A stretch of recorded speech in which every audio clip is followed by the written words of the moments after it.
Hello guys, welcome to our channel Reborn of Queen Part 15. Chapter 71 Chapter 71. अब आगे। माही ने कुछ देर अपने सामने खड़े बुजुर्ग वेद की तरफ देखा, जो मुस्कुराते हुए उसे अपने पास आने के लिए कह रहे थे। कुछ देर सोचने के बाद माही वेद भीषण की तरफ चली गई।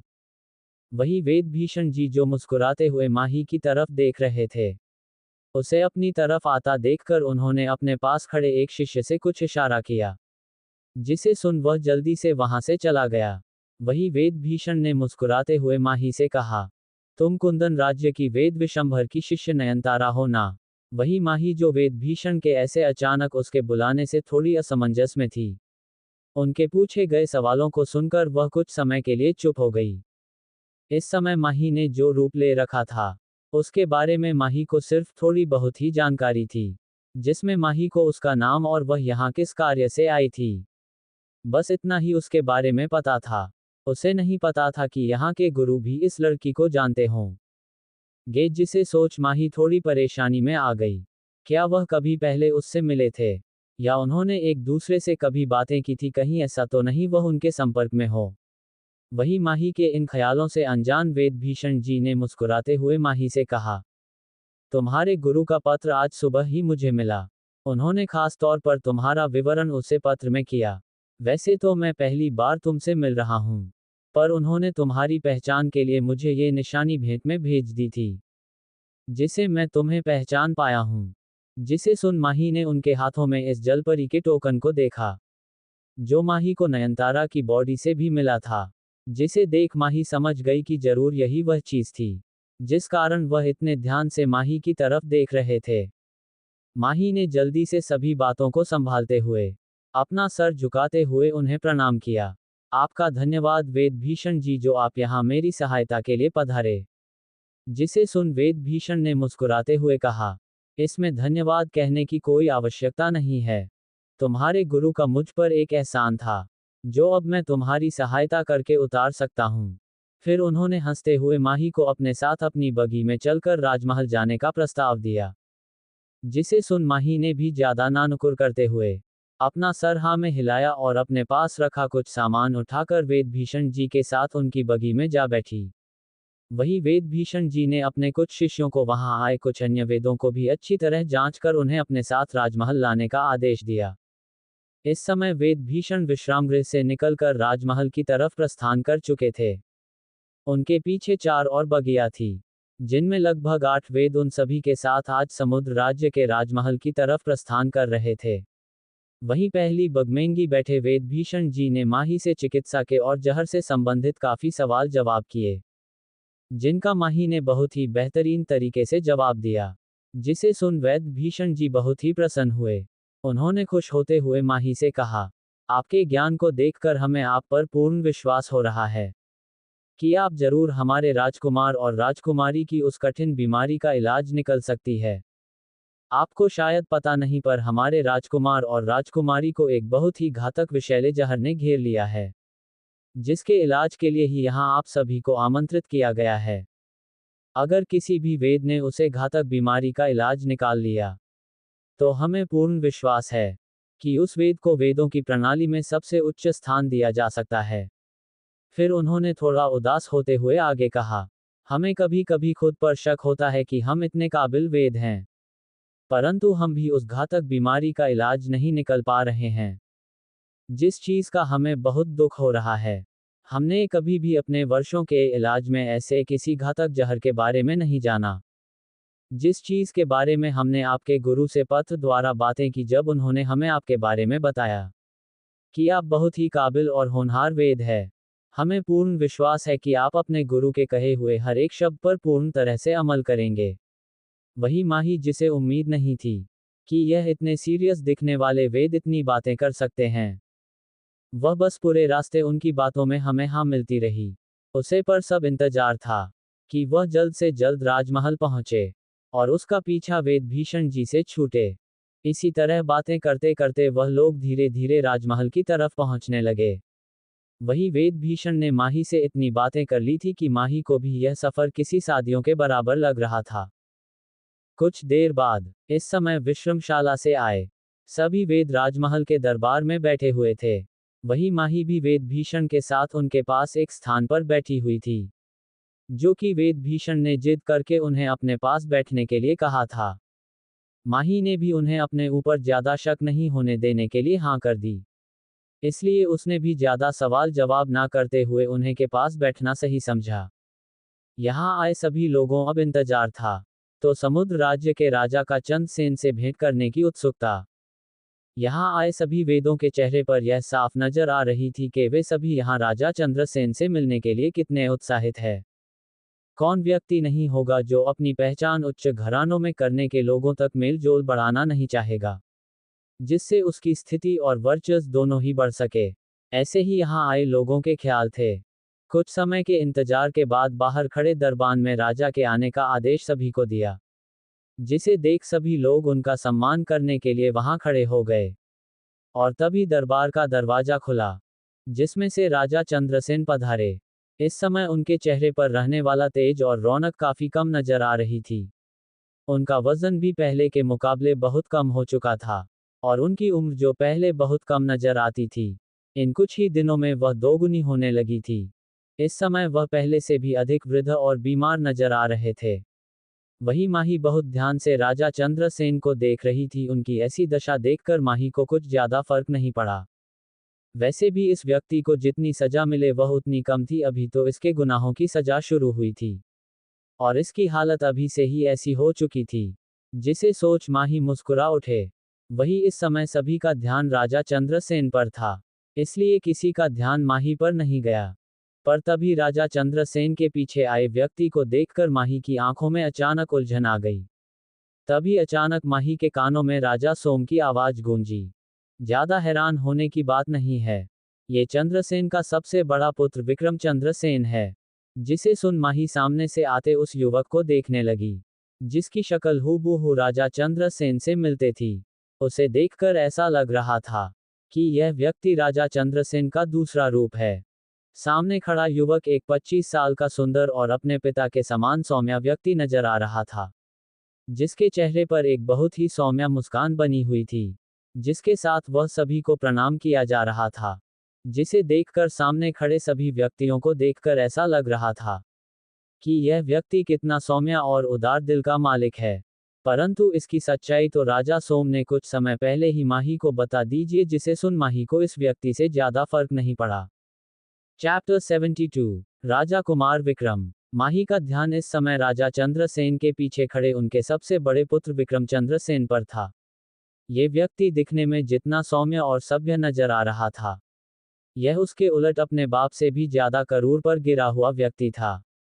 अब जिसे बाप इतना जहरीला हो, उसके औलाद से कोई अमृत की उम्मीद कैसे कर सकता है। यही हाल राजा चंद्र के बड़े पुत्र विक्रमसेन का था। राजा सोम के पुत्र और विक्रमसेन ये दोनों ही मुकुट राजकुमार की पंक्ति में खड़े हुए थे। समुद्र राज्य के लोगों को अपने को मुकुट राजकुमार से ज्यादा राजकुमार विक्रमसेन अधिक पसंद है। वह सभी लोग चाहते थे कि राजकुमार विक्रम ही उनके अगले राजा बने, क्योंकि उनके लिए राजकुमार विक्रम अपने पिता के समान एक बहुत ही सौम्य स्वभाव के और एक अच्छे राजा हो सकते थे, जो खुद से पहले अपनी प्रजा के बारे में सोचते थे।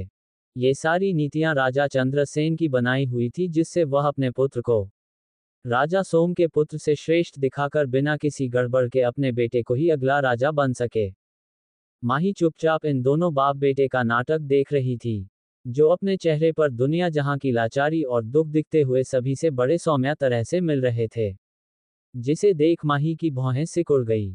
सच में अगर वह अपनी दुनिया में होती तो इन दोनों बाप बेटे को बेस्ट एक्टर का अवार्ड जरूर दे देती, क्योंकि जितनी अच्छी एक्टिंग ये दोनों कर लेते थे, माही को उसे करने में 100 साल लग जाते। कुछ ही समय में राजा चंद्रसेन और राजकुमार विक्रम अपने अपने स्थान पर जाकर बैठ गए। राजकुमार विक्रम मुकुट राजकुमार की गद्दी पर बैठे हुए थे, जैसे वह बताना चाहते हो कि मैं पहले से ही समुद्र राज्य के मुकुट राजकुमार हूँ। और शायद यही सच था। बेशक लोगों के सामने तुषार को मुकुट राजकुमार की पद्धति दे दी गई थी, पर असल में इसका पूर्ण उपयोग राजा चंद्रसेन का बड़ा पुत्र विक्रम कर रहा था। राजकुमार तुषार को केवल नाम के लिए ही मुकुट राजकुमार की पद्धति दी गई थी, बाकी वह इसके किसी भी अधिकार का इस्तेमाल नहीं कर सकते थे। जिसका पता माही को चल चुका थी। यहाँ अब धीरे धीरे पूरे राजसभा महल में सारे अधिकारी आ चुके थे।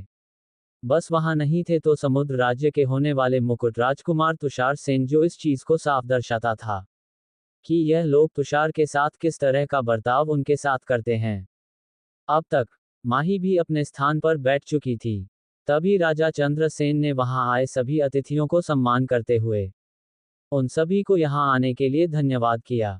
जिसके बाद दो सिपाही अपने साथ एक बड़ी सी औषधीय से भारी मेज उठाकर लेकर आए, जिसे देख वेद भीषण ने अपने स्थान से खड़े होते हुए सभी को संबोधित करते हुए अपनी बातें कहना शुरू किया। यहाँ आए सभी वेदों को मेरा तहे दिल से धन्यवाद।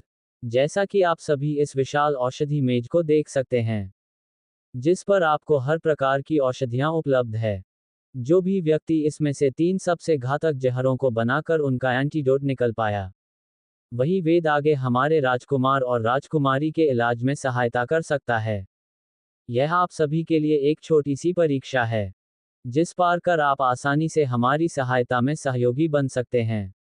वेद भीषण की सारी बातें सुनकर वहां आए सभी लोग बहुत से उत्सुकता के साथ उस विशाल मैच की तरफ देख रहे थे, जिसमें न जाने कितनी ही अनोखी जड़ी बूटियां और जहरों को रखा गया था। कुछ तो ऐसे भी औषधियां थी जिनके बारे में कभी किसी ने सुना ही ना हो।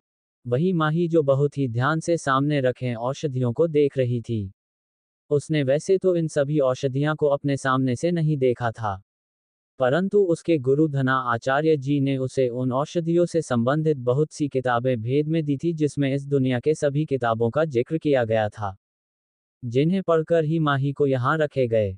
लगभग सभी औषधियों के बारे में ज्ञान हो चुका था। कुछ ही समय में सभी वेदों को खड़ा कर प्रतियोगिता शुरू करने का आदेश दिया गया, जिसे सुन वहां खड़े सभी नए पुराने वेदों ने जल्द से जल्द अपना कार्य करना शुरू कर दिया। कुछ ही समय में उन सभी के लिए कई अलग अलग भट्टियों का निर्माण किया गया था, जिनकी सहायता से जहरों को बनाकर उनका एटीट्यूड तैयार कर सकते थे, जिन्हें देख सभी जल्दी जल्दी वहां रखी जड़ी बूटियां में अपनी अपनी जड़ी बूटियों को ढूंढकर उनका इलाज बनाने में लग गए। परंतु माही, जो अभी भी अपने स्थान पर बैठी बस एकटक उन सभी जड़ी बूटियां को देख रही थी, वह अभी तक अपने स्थान से हिल भी नहीं, जिससे अब वहां आए लोगों का ध्यान धीरे धीरे माही की तरफ जाने लगा। वही ऊपर बैठे राजा चंद्रसेन और राजकुमार विक्रम, जो नीचे हो रही प्रतियोगिता को ध्यान से देख रहे थे, उन दोनों का ध्यान भी माही की तरफ चला गया। सभी अपनी आंखों में एक उलझन लिए माही की तरफ देख रहे थे कि आखिर वह क्यों अपने स्थान से उठकर कोई औषधि तैयार क्यों नहीं कर रही है। वही इन सब से हटकर राजकुमार विक्रम, जिनकी आंखों जो कब से माही के ऊपर थी, जिसकी आंखों में हवस और लालसा साफ नजर आ रही थी, वह एकटक अपनी गंदी नजरों से माही को ऊपर से नीचे तक देखते रहे। जो लोग राजकुमार विक्रम को अच्छे प्रकार जानते थे, वह सभी इस बात को बता सकते थे कि वह कितने ज्यादा नीच और गिरे हुए व्यक्ति है। वह हर रात कई स्त्रियों की इज्जत से खेलते और आखिर में उन सभी को जान से मार देते। राजकुमार विक्रम, जो बाहर के लोगों को जितना सौम्य और एक महान राजा बनने का आदर्श अपने आप में दिखते थे, असल में उनमें राजा बनने के एक भी गुण नहीं था। परंतु राजा चंद्रसेन इन सभी चीजों को बहुत ही अच्छी तरह संभाल लेते हैं। वह कभी भी अपने बेटे की किसी भी गलती को अपनी प्रजा के सामने नहीं आने देते, जिससे यह बातें कभी प्रजा के सामने नहीं आई कि राजकुमार विक्रम कितने धूर्त और कपटी व्यक्ति है। वही राजकुमार विक्रम की पड़ती उन गंदी नजरों को अब माही भी अपने ऊपर महसूस कर सकते थी, इसलिए उसने अपनी आंखें उठाकर राजकुमार विक्रम की तरफ देखा। इस समय उसकी आंखें किसी बर्फ के पर्वत के समान ठंडी और खतरनाक नजर आ रही थी, जिन्हें देखकर तो एक पल के लिए राजकुमार विक्रम भी अपने स्थान पर जम गए। उन्होंने कभी इतनी भयानक और खतरनाक आंखें नहीं देखी थी, जिन्होंने दूर से बैठे बैठे ही उनके शरीर में डर की लहर पैदा करते थे, जिसे देख उन्होंने तुरंत अपनी नज़र माही से फेर ली। कुछ समय पहले तक जहां वो माही को अपनी गंदी नज़रों से देख रहे थे, अब वह आंखें अपने आप ही नीचे हो चुकी थी। पता नहीं क्यों पर माही की वह आंखें बहुत ही डरावनी और खतरनाक नजर आ रही थी, जिससे अब राजकुमार विक्रम के हाथों में भी पसीने आ चुके थे। वहीं कुछ समय राजकुमार विक्रम को देखने के बाद माही अपने स्थान से खड़ी हुई और उसे औषधि से भरी मेज की तरफ बढ़ गई। धीरे धीरे समय बीतता जा रहा था। जिसके साथ आप सभी की नजरें माही पर खड़ी हुई थी, क्योंकि माही वह अकेली व्यक्ति थी जो अपने समय के दिए हुए आधे समय के बाद अपने कार्य पर लगी थी। जिस कारण अब सभी लोगों के मन में यह उत्सुकता थी कि आखिर यह स्त्री क्या करने वाली है, या तो ये बहुत बड़ी बुद्धिमान स्त्री है, या बहुत ही बेवकूफ जिसे शायद अपनी काबिलियत पर कुछ ज्यादा ही यकीन है, इसीलिए वह यहाँ लोगों के सामने दिखावा करने के लिए इतने समय बीतने के बाद अपने कार्य में लगी है। इसी तरह की बातें धीरे धीरे पूरे सभागृह में होने लगी, जो सभी बातें माही के कानों तक भी जा रही थी, परंतु माही को जैसे उनकी बातें सुने ही ना दे रही हो। वह बहुत ही शांति और धैर्य से अपने कार्य में लगी। समय बीतने के साथ वहां आए सभी वेदों ने अपना अपना कार्य समाप्त किया। शायद माही ही वह आखिरी व्यक्ति बची हुई थी जो बहुत ही शांति से अपने कार्य में लगी हुई थी, जिस कारण अब धीरे धीरे सभी की नजरें माही के ऊपर और गहरी हो गई। अब तो कुछ लोगों ने माही का मजाक बनाना भी शुरू कर दिया था। तुम्हें नहीं लगता ये स्त्री अपनी बुद्धिमानी पर कुछ ज्यादा ही घमंड कर रही है? हम मानते हैं स्त्रियां सुंदर होती है और शायद थोड़ी बुद्धिमान भी, पर यह कुछ ज्यादा ही हो गया कि वह अब हम जैसे महान वेदों के बीच में अपने आप को सर्वश्रेष्ठ दिखाने की कोशिश कर रही है। तभी एक अधिकारी ने थोड़े गुस्से में खड़े होते हुए कहा, महाराज, हमें लगता है आप इस स्त्री के ऊपर अपना कुछ ज्यादा ही कीमती समय बर्बाद कर रहे हैं। हमें लगता है इस स्त्री ने अपनी सुंदरता को ही अपनी बुद्धिमानी समझ लिया है। हमें जल्द से जल्द एक अच्छे वेद की तलाश कर अपने राजकुमार और राजकुमारी का इलाज शुरू करवाना है। परंतु इन मोहतरमा को देखकर लगता है कि शायद इन्हें समय बर्बाद करना कुछ ज्यादा ही पसंद है। वही एक अधिकारी को खड़ा होता देख और भी कई अधिकारी धीरे धीरे उनके पीछे खड़े होते गए। इस समय पूरे राजगृह में सभी लोग अत्यधिक क्रोधित हो रहे थे, जिन्होंने न जाने कितनी ही बातें माही को अब तक सुना दी थी। परंतु इन सब बातों से दूर माही अभी भी अपने कार्य में लगी हुई थी। उसे वहां खड़े किसी भी व्यक्ति की बातों पर कोई ध्यान नहीं दिया और अपने कार्य में लगी रही। वहीं अब धीरे धीरे राजा चंद्रसेन भी अब इतने लोगों की आवाज से परेशान होने लगे थे। उन्होंने एक नज़र नीचे बैठे वेदभीषण की तरफ देख, जिनकी आंखों में भी इस समय परेशानी के कुछ लकीरें दिखाई दे रही थी। परंतु उसके बाद भी उन्होंने राजा चंद्रसेन को आश्वासन देते हुए उन्हें कुछ समय और धैर्य रखना के लिए कहा। तभी तेज आवाज के साथ दो औषधि की छोटी छोटी बोतलें सामने रखें एक छोटे से मेज पर आ गई। वही जो लोग अभी तक अपने गुस्से भरी नजरों और जुबान से माही को ताने दिए जा रहे थे, अचानक इससे आवाज से वहां के माहौल में शांति छा गई। सभी की नजरें इस समय उसे आवाज की दिशा में थी, जहां एक मेज पर दो सफेद पत्थर की बोतलें रखी हुई थी। वही जिस स्त्री के बारे में अभी तक सब लोग उल्टी सीधी बातें किए जा रहे, वह भी शांति से अपने स्थान पर आकर बैठ चुकी थी। तभी वेदभीषण जी ने तुरंत आगे बढ़कर अपने अनुयायियों के साथ वहां रखे सभी शहरों और उनके उपचार की जांच करना शुरू किया। वही वहां आए बहुत सेवक अपना सीना चौड़ा कर परिणाम से पहले ही अपने आप को विजेता घोषित कर चुके थे, जिनके साथ उनके सेवकों ने भी उन्हें अभी से ही बधाइयां देना शुरू कर दिया था। वही इन सब से उलट माही बहुत ही शांति से अपना स्थान पर बैठी हुई थी। कुछ समय की जांच पड़ताल के बाद सभी वेद आपस में कुछ बातें वहां खड़े सभी लोगों की तरफ देखने लगे। अचानक वेदभीषण ने कुछ ऐसी बातें कही जिन्हें सुन वहां खड़े सभी लोगों की आंखें हैरानी से बड़ी बड़ी हो गई। चैप्टर 73 राजकुमार तुषार। जब वेदभीषण जी और उनके अनुयायियों ने सभी बनाई गई औषधियों की जांच की तो उनमें सबसे उत्तम और उच्च औषधि और उसका एंटीडोट माही के पाए गए, जो सभी के लिए बहुत हैरान कर देने वाली बात थी।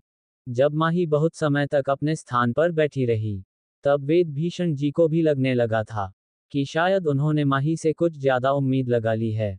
परंतु अब माही के किए गए कार्यों का परिणाम को देखकर वह अधिक बहुत प्रसन्न हुए। अब उन्हें लग रहा था कि उनकी आंखों ने माही को परखने में कोई गलती नहीं की। वह अपनी आंखों में खुशी की एक चमक लिए माही की तरफ पलटे, जो इस समय बहुत ही शांति से उन लोगों की तरफ देख रही थी, जो एक दूसरे की तारीफ में लगे हुए थे। अब सभी को परिणाम का इंतजार था। वहां बहुत से वेदों को अपनी बनाई गई औषधियों पर इतना ज्यादा विश्वास था कि वह अपना सीना चौड़ा कर अपने परिणामों के लिए खड़े हुए थे। तभी वेदभीषण जी ने धीरे से महाराज चंद्रसेन के पास जाकर कुछ कहा, जिसे सुन उन्होंने दूर बैठी माही की तरफ देखा और फिर वेदभीषण की तरफ देखकर अपनी पलकें झपका दी। वही इस समय सभी लोग परिणाम के उत्सुकता में इतने खोए हुए थे कि उन्होंने राजा चंद्रसेन और वेदभीषण के बीच के वार्तालाप के बारे में सोचने तक की कोशिश नहीं की। वह सभी इस समय अपनी ही खुशी में गुम थे, क्योंकि यहाँ आए सभी लोग अपने अपने राज्यों में उच्च वेदों की पद्धति पर थे। शायद यही कारण था कि उन्हें अपने जितने पर इतना विश्वास था।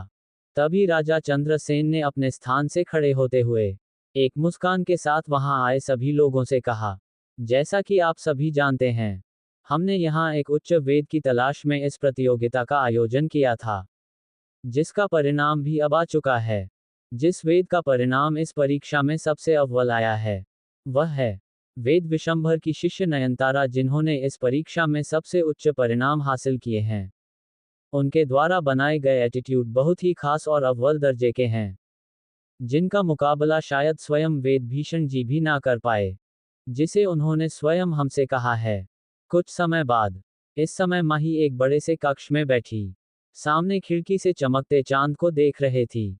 इस समय वह समुद्र राज्य के राजमहल के एक कक्ष में थी, जो उसे राजा चंद्रसेन द्वारा दिया गया था। आज दरबार में जब प्रणाम को घोषित किया गया, तब वहां पर बहुत हंगामा हुआ। बहुत से लोगों ने इस परिणाम को सही नहीं ठहराया, जिसमें कई लोगों का कहना था कि शायद उनके साथ धोखा हुआ है। ये सब शायद इसलिए हुआ है क्योंकि नयनतारा की वेद भीषण से जान पहचान थी। इसी कारण उसने अपनी पहचान का फायदा उठाकर बाकी सभी के हितों को मारा है। बहुत समय की बेहस के बाद आखिरकार सभी को वेदों को जाने के लिए कह दिया गया, और माही को उसके लिए तैयार किए गए कक्ष में भेज दिया गया। वही वहां आए बाकी सब लोग माही के पीछे उसे खरी खोटी सुनाकर बहुत ही गुस्से में राज दरबार से जा चुके थे। जिन सभी बातों को सोच माही बाहर की तरफ देख रहे थी, अचानक माही को कुछ याद आया। बाकी के कार्य में लगे हुए माही इस बीच भूल ही चुकी थी कि वह किस कार्य के लिए यहाँ आई थी, जिसे सोच माही ने जल्दी से अपने वस्त्र बदले और वहां से तुरंत टेलीपोर्ट हो गई। कुछ ही समय में माही एक छोटे से महल के सामने खड़ी थी, जो दिखने में काफी पुराना पर अभी भी ठीक ठाक हालत में नजर आ रहा था। ये छोटा सा राजमहल बड़े राजमहल के पीछे बना हुआ था, जहां चारों तरफ सिर्फ शांति और अंधेरा ही अंधेरा फैला हुआ था। ये ना तो कोई दास थे और ना ही कोई सिपाही, जिस चीज को देख माही को ज्यादा अजीब नहीं लगा, क्योंकि वह अच्छी तरह से जान चुकी थी इस स्थान पर कोई नहीं आने वाला, क्योंकि यह स्थान राजकुमार तुषार का था, जो उस भव्य राजमहल के पीछे बने इस छोटे से स्थान पर रहते थे। लोगों की नजरों में राजकुमार तुषार एक विकलांग और बहुत ही घमंडी व्यक्ति है, जो कभी किसी से बात नहीं करते और हमेशा लोगों को परेशान करते रहते हैं। परंतु सच्चाई तो सिर्फ माही ही जानती थी कि यह सब अफवाहें राज्य में किसके द्वारा फैलाई गई है। समुद्र राज्य के लोगों को हमेशा यही दिखाया गया कि राजकुमार तुषार एक अच्छे राजा बनने के काबिल नहीं है। तभी एक आवाज ने माही से कुछ कहा, जिसे सुन माही ने जल्दी से आसपास चारों तरफ अंदर जाने के लिए जगह ढूंढना शुरू किया। कुछ देर की खोजबीन के बाद माही को पास में एक खिड़की नजर आई, जिसे देख माही उसकी तरफ बढ़ गई, परंतु ये खिड़की बंद थी। ये व्यक्ति अपने आप को इस तरह बंद करके क्यों रखता है, कहीं अंदर कुछ गड़बड़ तो नहीं है। इसी तरह की न जाने कितने ही आवाज माही के कानों में आ रही थी, जिस कारण माही ने थोड़े गुस्से भरे स्वर में राजा सोम को चुप रहने के लिए कहा, जिससे न चाहते हुए भी राजा सोम चुप हो गए। इस समय उन्हें अपने पुत्र की अत्यधिक फिक्र हो रही थी, इसलिए वह बार बार माही से अंदर जाने के लिए बोल रहे थे। कुछ समय के कुछ के बाद आखिरकार माही ने उसे खिड़की को खोल लिया, जिसके खुलते ही अंदर से बहुत ही अजीब गंध माही के पास से गुजरी। क्या ये खून की गंध थी? जिसे सोच माही की आंखें थोड़ी हैरानी से बड़ी हो गई। आखिरी यहाँ इतने खून का होना, जिसे सोच माही ने बिना देरी किए उस खिड़की को खोलकर अंदर की तरफ बढ़ी, परंतु चारों तरफ गोरा अंधेरा छाया हुआ था, जिसे देख माही ने अपनी अग्नि शक्ति का प्रयोग कर आसपास कई अग्नि के छोटे छोटे गोले हवा में तैरा दिए, जिन्होंने कुछ ही पलों में उसे अंधेरे से भरे जगह पर सूरज के समान रोशनी फैला दी। अब माही ध्यान इस स्थान को देख सकती थी, जो बाहर से भी ज्यादा अंदर से बुरी हालत में था। हर जगह धूल मिट्टी और गंदगी का माहौल बना हुआ था। आसपास बड़ा फर्नीचर भी काफी पुराना और घिसा हुआ लग रहा था, जिसे देख माही को यकीन नहीं हो रहा था कि कोई किसी के साथ इतना बुरा कैसे कर सकता है। पर माही ने अभी इन चीजों पर ज्यादा ध्यान नहीं दिया, और उसे खून की गंध की तरफ बढ़ी जो चलते कदमों के साथ और तेज होते जा रहे थे।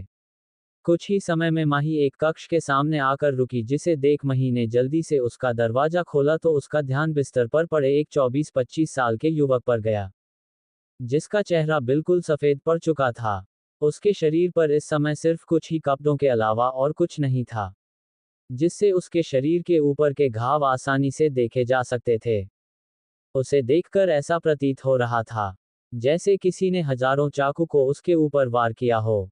ये व्यक्ति कोई और नहीं बल्कि राजकुमार तुषार थे, जिन्हें देख माही तुरंत उनकी तरफ बढ़ी। माही ने ज्यादा देर ना करते हुए जल्दी से राजकुमार तुषार की नसें चेक की कि कहीं उन्हें कुछ हो तो नहीं गया, परंतु उनके जीवन नस अभी भी चल रही थी, परंतु बहुत ही धीमी गति में चल रही थी। जिसे देख माही ने तुरंत अपने पास से एक हरी रंग की गोली निकाल और तुरंत राजकुमार तुषार को खिला दी, जिसके बाद माही ने आसपास के जख्मों को देखना शुरू किया, जिन देखकर ऐसा लग रहा था कि यह जख्म बहुत ही गहरे और बहुत समय पुराने हो चुके हैं, जिनका इलाज ही नहीं किया गया था। शायद यही कारण था कि यहाँ चारों तरफ खून की इतनी गंध फैली हुई थी। माही ने तुरंत अपनी स्टोरी से अंगूठी से चोट ठीक करने के लिए सामान निकाल और धीरे धीरे उनके शरीर से सारा खून साफ करके अपने पास से कुछ औषधीय निकाल कर उन्हें पीसकर उनके शरीर पर लगना शुरू किया। लगभग 1 घंटे की कड़ी मेहनत के बाद आखिरकार माही ने राजकुमार तुषार को पूरी तरीके से सफेद पट्टियों में बांध दिया था, जिसे देखकर ऐसा लग रहा था कि जैसे शायद उनके शरीर का ऐसा कोई हिस्सा ना हो जिस पर कोई घाव ना हो। इस समय माही भी काफी थक चुकी थी, उसके चेहरा पसीने और थकान के कारण लाल हो चुका था। माही ने अपने आसपास बैठने के लिए किसी जगह को तलाश और कुछ समय विश्राम करने के लिए वहीं बैठ गई।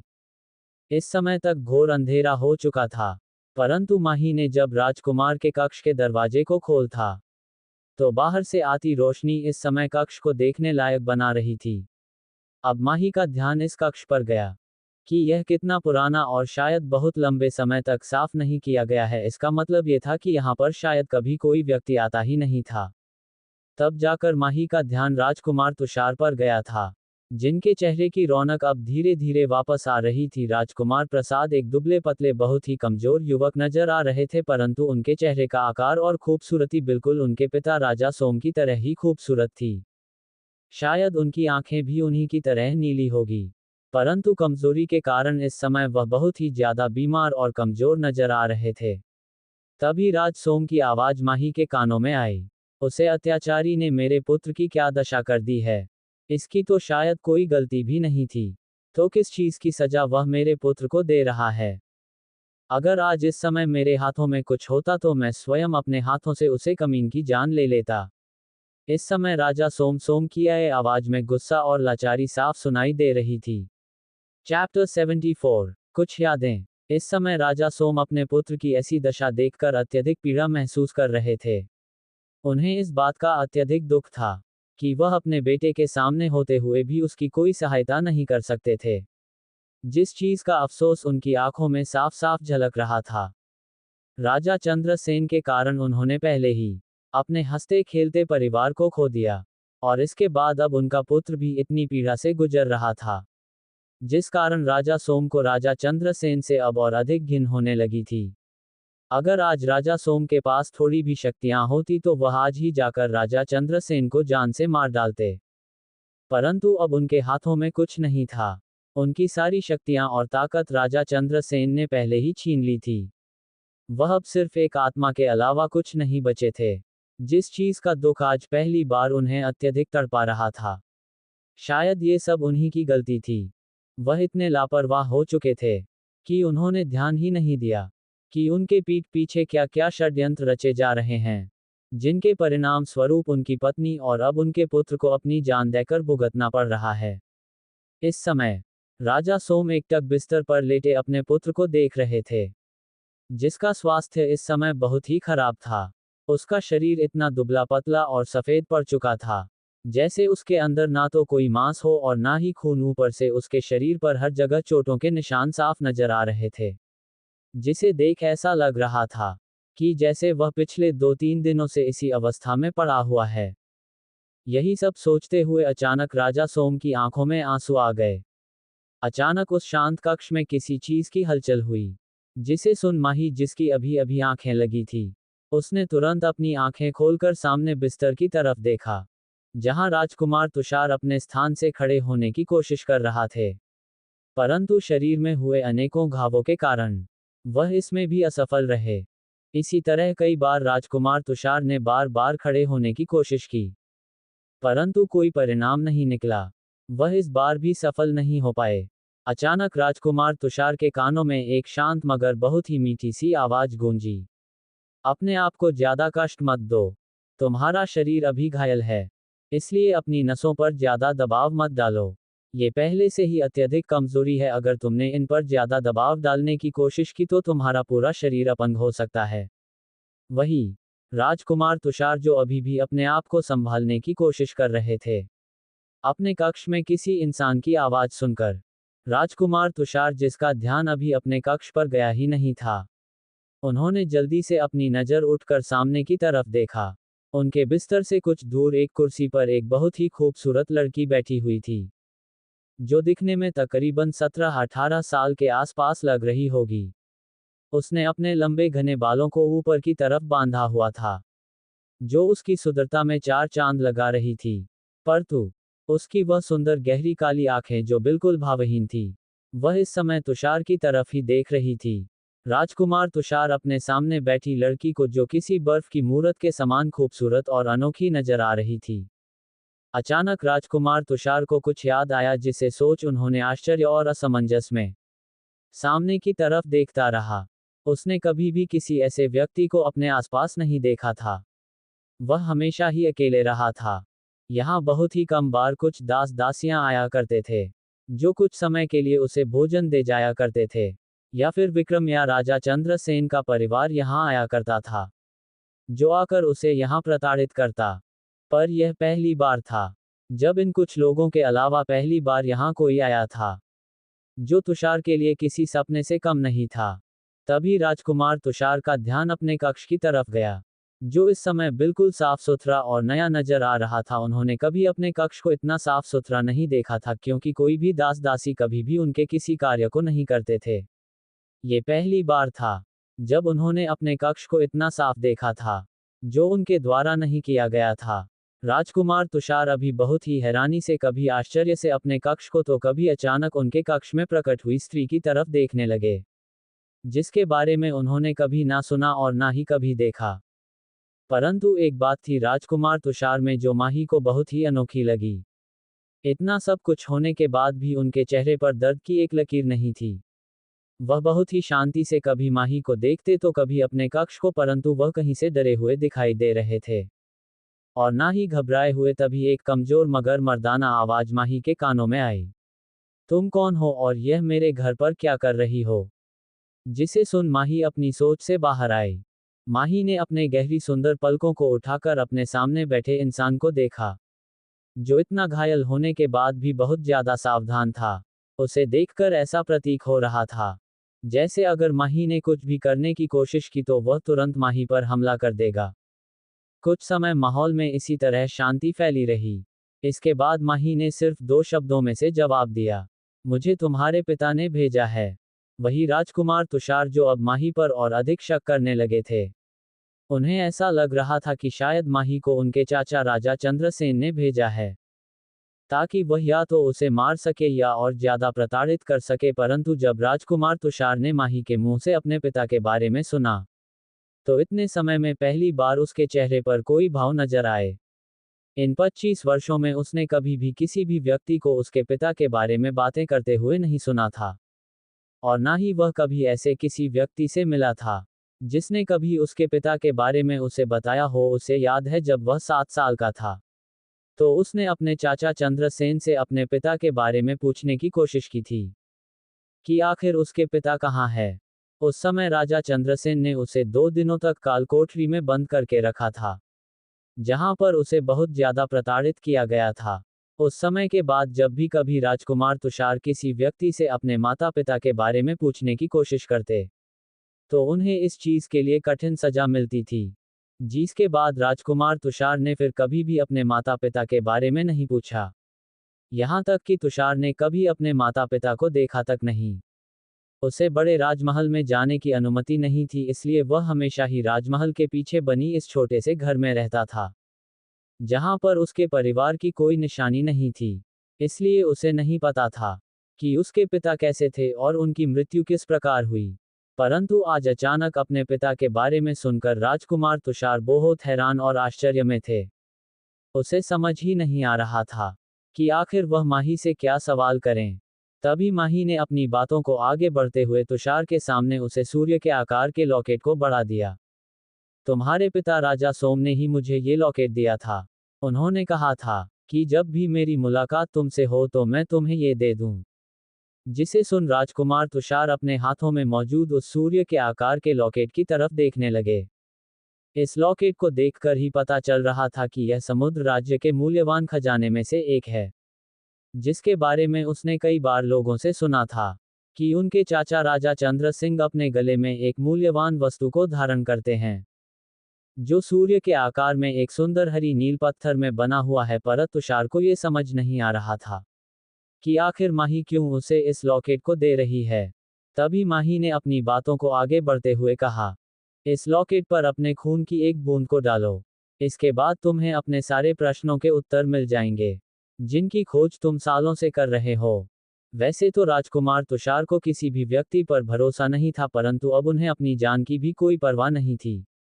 अगर वह अपने पिता के बारे में इसी तरह जान सकते थे, तो वह ये सब चीज करने के लिए तैयार थे।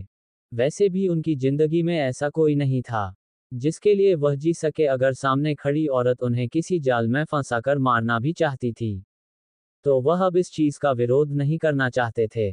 जैसा माही ने कहा, राजकुमार तुषार ने वैसा ही किया। उन्होंने पास रखी एक सुई से अपनी उंगली में खून की एक बूंद निकालकर उसे लॉकेट पर लगा दी, जिससे एक तेज चमक उसे पूरे जगह पर फैल गई। यह चमक इतनी चौंकाने वाली थी कि कुछ समय के लिए वह राजकुमार तुषार और माही दोनों ने ही अपनी आंखें बंद कर ली।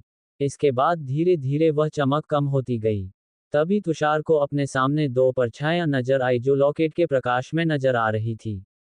वही सामने खड़े दोनों परछाइयां राजकुमार तुषार को देखकर बहुत ही भावुक और प्रसन्न नजर आ रही थी।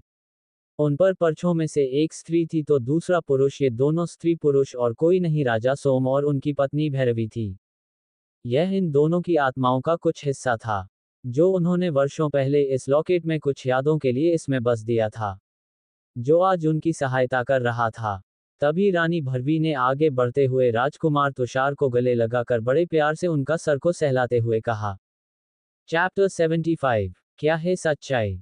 अब तक खून की एक बूंद को डालो, इसके बाद तुम्हें अपने सारे प्रश्नों के उत्तर मिल जाएंगे, जिनकी खोज 3 सालों से कर रहे हो। वैसे तो राजकुमार तुषार को किसी भी व्यक्ति पर भरोसा नहीं था, परंतु अब उन्हें अपनी जान की भी कोई परवाह नहीं थी। अगर वह अपने पिता के बारे में इसी तरह जान सकते थे, तो वह ये सब चीज करने के लिए तैयार थे। वैसे भी उनकी जिंदगी में ऐसा कोई नहीं था जिसके लिए वह जी सके। अगर सामने खड़ी औरत उन्हें किसी चालाकी में फंसाकर मारना भी चाहती थी, तो वह अब इस चीज का विरोध नहीं करना चाहते थे। जैसा माही ने कहा, राजकुमार तुषार ने वैसा ही किया। उन्होंने पास रखी एक सुई से अपनी उंगली में खून की एक बूंद निकालकर उसे लॉकेट पर लगा दे, जिससे एक तेज चमक उसे पूरे जगह पर फैल गई। ये चुम्मा कितने चौंकाने वाली थी कि कुछ समय के लिए उन दोनों ने ही अपनी आंखें बंद कर ली। इसके बाद धीरे धीरे वह चमक कम होती गई। तभी तुषार को अपने सामने दो परछाइयां नजर आई, जो लॉकेट के प्रकाश में नजर आ रही थी। वही सामने खड़े दोनों परछाइयां राजकुमार तुषार को देखकर बहुत ही भावुक और प्रसन्न नजर आ रही थी। उन पर परछों में से एक स्त्री थी तो दूसरा पुरुष। ये दोनों स्त्री पुरुष और कोई नहीं, राजस्थान और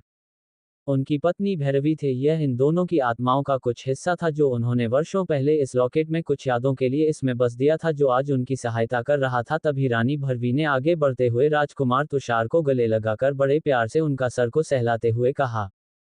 अब आगे अपने सामने खड़ी औरत को देखकर राजकुमार तुषार बहुत असमंजस में थे। वही वह दोनों परछाइयां अपनी आंखों में ढेर सारे आंसू और प्यार लिए राजकुमार तुषार की तरफ देख रही थी, जिसे वह खड़ी भाई अच्छी प्रकार समझ रही थी। राजकुमार तुषार इस समय बहुत ही ध्यान से अपने सामने खड़े उसे 30 वर्षीय व्यक्ति को देख रहे थे, जिनकी शक्ल हो बहू उसी से मिल रही थी। कुछ समय उसे यूं ही देखते रहने के बाद अचानक राजकुमार तुषार के मुंह से कुछ शब्द निकाले, क्या आप हमारे पिता है?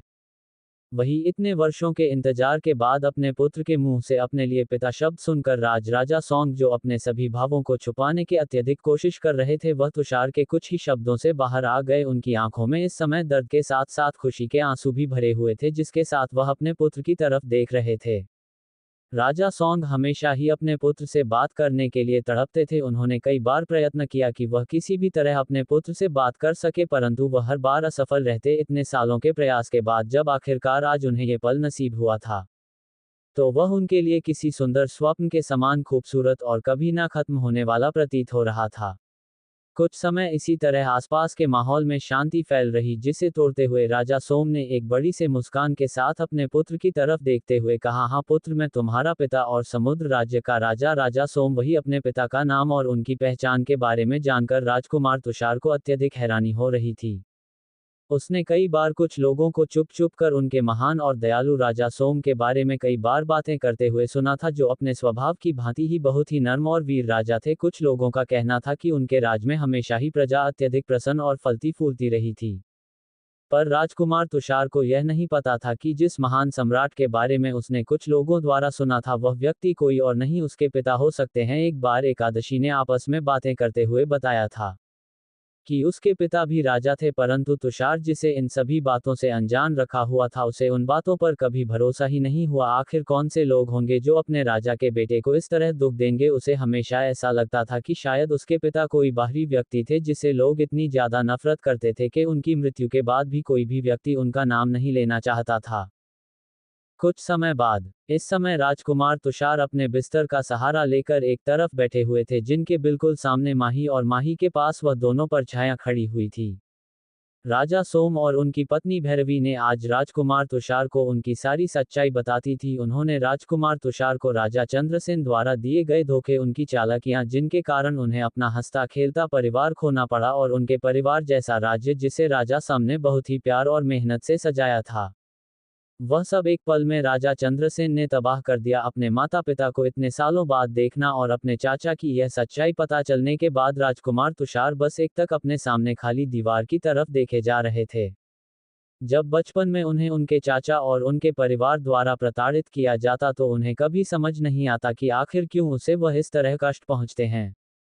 क्यों वह अपने बच्चों की तरह उनसे प्यार से बातें नहीं करते। आखिर क्या गलती है उसकी। पर आज अपने पिता से सारी सच्चाई सुनकर राजकुमार तुषार को अपने वर्षों के सवालों का जवाब मिल गया। उन्हें अब इस चीज का कोई दुख नहीं था कि अगर अब उनके चाचा के परिवार के साथ इससे भी ज्यादा बुरा हो, तो उसे चीज का बुरा कभी राजकुमार तुषार को लगेगा। वही माही की नजरें केवल राजकुमार तुषार पर बनी हुई थी, जो इतना गहरा राज जानकर भी बहुत ही शांत थे। जो शांति माही को किसी आने वाले बड़ी सुनामी के समान गहरी और विशाल महसूस हो रही थी। बेशक राजकुमार तुषार इस समय बहुत ही शांत और संन्या नजर आ रहे थे, परंतु माही एक नजर देखकर ही यह बता सकती थी कि उनके अंदर आज की ज्वाला के लपेट के हद तक बाहर आने को तैयार है। शायद ये राजकुमार तुषार की कमजोरी कहे या ताकत के, वह भी माही की तरह अपनी भावनाओं को किसी के सामने प्रकट नहीं कर पाते थे, जिन सब का कारण राजा चंद्रसेन थे। उन्होंने राजकुमार तुषार को बचपन से इतना अकेला पर असहाय कर दिया था कि उन्होंने स्वयं जीना सीख, इसलिए शायद वह अपनी भावनाओं को अपने खुद के माता पिता के सामने भी प्रकट नहीं कर पा रहे थे। कुछ समय की बातों के बाद अचानक वह दोनों परछायां ढूंढले पड़ने लगी, जिन्हें देख राजकुमार तुषार की आंखों में परेशानी की भावना छलक उठी। वह वर्षों बाद अपने माता पिता से मिला था, जिसे वह बहुत सी बातें करना चाहता था, परंतु अचानक कैसे ऐन परछाया को गायब होता देख वह थोड़े विचलित होते। वही माही भी अपने सामने उन दोनों परछाया को इस तरह लुप्त होता देखकर उसने एक नज़र खिड़की की तरफ देखा और फिर एक गहरी सांस लेकर राजकुमार तुषार के सामने से खड़े होते हुए कहा, तुम्हें चिंता करने की कोई आवश्यकता नहीं है, ये कहीं लुप्त नहीं हो रहे हैं। बस सूर्य उदय होने वाला है, जिस कारण अब उनकी शक्तियां धीरे धीरे गायब हो रही है। राजा सोम अपनी शक्तियों का प्रयोग केवल चंद्रमा की रोशनी में ही कर सकते हैं, मुझे भी चलना होगा। इसके बाद माही ने अपने पास से कुछ दवाइयां की छोटी छोटी बोतल निकालकर पास रखी एक मेज पर रख दें और बिना पीछे मुड़े आगे जाते हुए कहा, तो मैं जल्द से जल्द अपने सभी गांव को भरना होगा, ताकि तुम आने वाले उसे कठिन समय के लिए तैयार हो सको, जिसमें तुम्हारे जीवन और मृत्यु का फैसला होगा। अब ये तुम्हारे ऊपर है कि क्या तुम अपने माता पिता और अपने साथ हुए अन्यतों की सजा उसे दोस्त इंसान को देना चाहते हो, जिसके कारण तुमने 25 वर्ष एक अनाथ की जिंदगी की जी। तो क्या तुम इसी तरह घुट घुट कर अपनी जिंदगी को समाप्त करना चाहते हो? इतनी बातें कह माही जिस खिड़की से रात को अंदर आई थी उसी से ही बाहर निकल गई। बाहर निकलते ही माही ने अपनी गहरी नजरों से आसपास के माहौल की जांच की कि उसके लिए कोई खतरा तो नहीं। इसके बाद माही ने जरा देर ना करते हुए अपने स्थान से टेलीपोर्ट होते हुए वापस राजा चंद्रसेन द्वारा दिए गए कक्ष में पहुंच गए।